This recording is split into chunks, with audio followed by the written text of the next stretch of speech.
Okay, last set of slides. We're almost there. So we're just gonna finish up. We're gonna talk about Roman styling. So we're gonna talk about hair and accessories. We're gonna talk about ceremonial dress, and then we're just gonna wrap up what we've learned about the Romans over this period of time. Okay?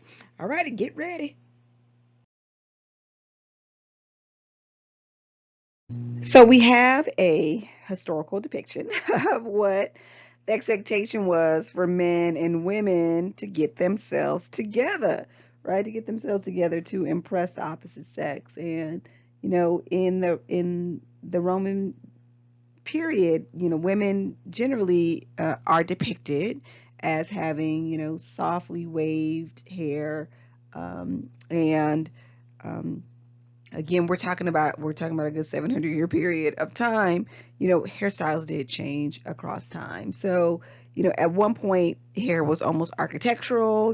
There was built up forms with curls and braids and artificial hair. Believe it or not, even in ancient Roman time, blonde hair was fashionable because it was uncommon, because Mediterranean people have that common ethnic characteristic that they're dark haired, right? So blonde hair, even in ancient times, was achieved through bleaching or, wearing wigs made up of hair that they cut off of barbarians that they got from those northern European captives, or folks that migrated to live in Italy. So yeah, they did exactly what we did. They colored their hair and they put on wigs, right? And if you think about some of our crazy hairstyles too, ours can be considered architectural. But as they moved to the Byzantine era, into the Common Era, um, hairstyles became a little bit more sedate, and they were just simplified with just braids or locks doubled up in the back, and kind of pinned at the top of the head. So here are some depictions of what we have been able to just cull through artistic images from the beginning of the empire through the end of the empire. Men's hair, on the other hand, was short. They actually went to barbers to have it arranged. These arranged in my air quotes. Those are the words that archaeologists use, again, from the depictions that we have through art. And men, again, just like they do now, women as well, in order to appear younger, they dyed their hair. They dyed it.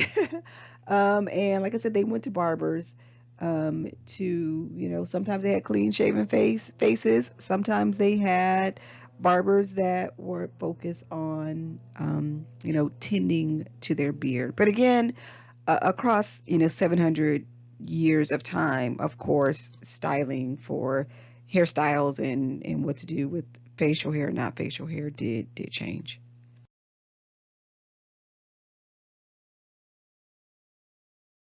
No outfit is complete without the couple things that are on the screen. So footwear, accessories, and jewelry, and they had some interesting accessories, especially. So footwear, men and women generally wore sandals. Oftentimes they wore a slipper-like boot, which reached up to the ankle, and they did also have actual boots. So there was a leather industry, and like we talked about with textiles and footwear, there were some cities, areas of Italy that were known for, the creation of a certain type of sandal or a certain type of shoe. So if you can get one made from, like we know now, fine Italian footwear, same thing. There were specific cities that were more well known for the type of footwear that they had. Accessories, like I love accessories, and women carry them in Roman antiquity. And again, we get all of our depictions from art and poetry, but there is proof that women carried fans that they used for sunshades, for being out in the sun. They wore wide brim hats, and they used parasols, that didn't fold; they were just open, and they actually used handbags. The thing I find the most interesting is that there were three. three names for a handkerchief. There were three types of handkerchief that were written of. Unfortunately, I don't have a depiction of them all, so we're just going to talk about them. You're just going to have to look at the pictures of the footwear and the jewelry. But they had a handkerchief called a siderium that was just used for wiping off perspiration. So wiping the brow or holding in front of your face if something didn't smell good. So it was often perfumed. They also had a slightly larger one called orarium, which was something that really women of rank wore. They just kind of draped it over their arm. I kind of think about like a finely woven pashmina or cashmere scarf. That's the image that comes into my mind when I hear about them. They're just wearing it over their arm or just kind of pleated across their shoulder. And then the final was a mappa, and that was actually a table napkin, which if you went to go eat someplace, you brought your own napkin with you. So I just find that's interesting that those are the accessories that were worn in antiquity. And of course, jewelry. We've seen, going back to the Etruscans, we've seen that they wore jewelry, and they were expensive, beautifully crafted rings and necklaces and armlets and earrings and all the jewelry that we wear today. And there were less costly versions, right? That there were versions that were not as expensive as well. And the story that I told was mostly about cosmetics and the aesthetics of what you did to put your whole outfit together. So, Roman styling did include all the components that we have in styling today, right? Outfit, hair, nails, grooming, accessories, jewelry, all of those components that we adorn ourselves with daily.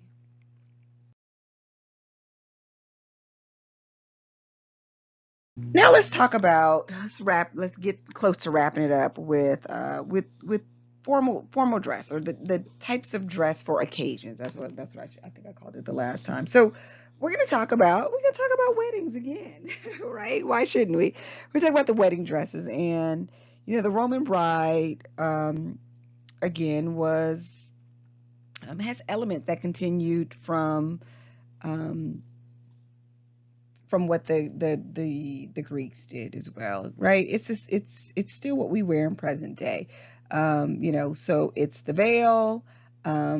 It consisted of a white tunic in a traditional, way tied around the waist, knotted with a belt, maybe wool, or again some saffron color. We talked about saffron, which is an orange color, saffron colored belt, maybe some matching shoes, some form of jewelry. Um, the bridal hair was arranged in a certain way, and oftentimes there was some kind of tiara worn. And on top of the veil was a wreath made of myrtle or orange blossoms, or some type of some fragrant wreaths. So again, what folks wore even in ancient times is pretty much a version of what we still wear today, right? The white dress, veil, and some flashy jewelry. In addition, there was some military dress, and often when you think of Rome, right now you picture what a Roman soldier looks like. You have something on your screen, but you know what a Roman soldier looks like, right? It's pretty distinctive. It was, body armor worn over a tunic, and the armor is made from leather bands and metal plates, and disc mounted from fabric.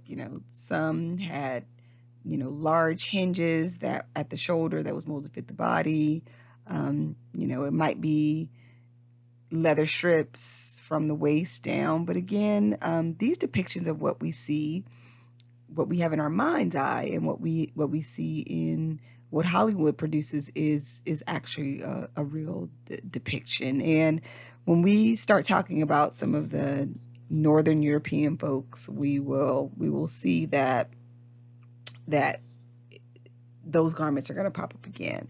And again, what ordinary soldiers wore was pretty much what Roman citizenry wore with just some added components to it, right? Some stuff over their tunic to make it a little bit more safe. And again, the footwear that they wore were boots that laced up front and pretty much covered the leg to the ankle. So, we see again with the Greeks and the Romans and the Etruscans and the Mycenaeans, we see very similar styles of dress, and these also will be the things that we will often see going forward.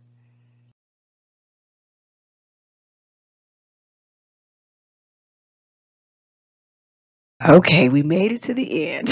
We made it to the end. So let's just wrap up what we saw, right? What we saw. Let's wrap up the themes. And from the visual images that we saw, which are our source, along with some literary images, but from the visual images that we saw that are depicted from art, we see the influence of Greek and Etruscans on Roman dress, and the theme of just cross cultural influences, it has played a major role in the styling. And Roman dress, although the terminology that we're using has changed from Greek to Etruscan to Roman, the garments we see didn't really change much. The thing that really got added really was just the toga. But if we look at these garments, the tunic existed, the chiton existed, and then just pieces were added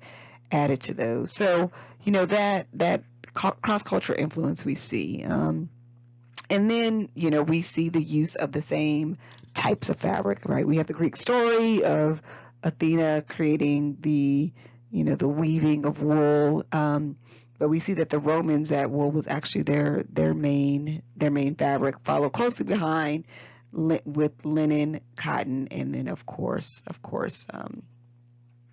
silk, right?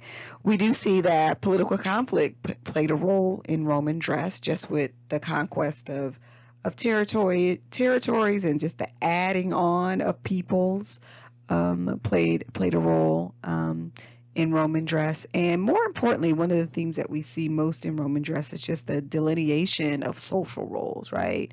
What people wore based on who they were in Roman society. That I think that's the thing that the Romans did so much differently than the Greeks, the Mycenaeans, the Greeks, and the Etruscans, is that they were one of the first civilizations that we see that had a real delineation of what people wore based on their social structure. So as we see in what we did with the Greeks, there's always a modern influence that comes from these classical periods. We to this day wear gladiator sandals, right? We wear sandals that are attributed to ancient Roman warriors, ancient Roman, folks in the military. So we do see that the influence of Rome still exists today.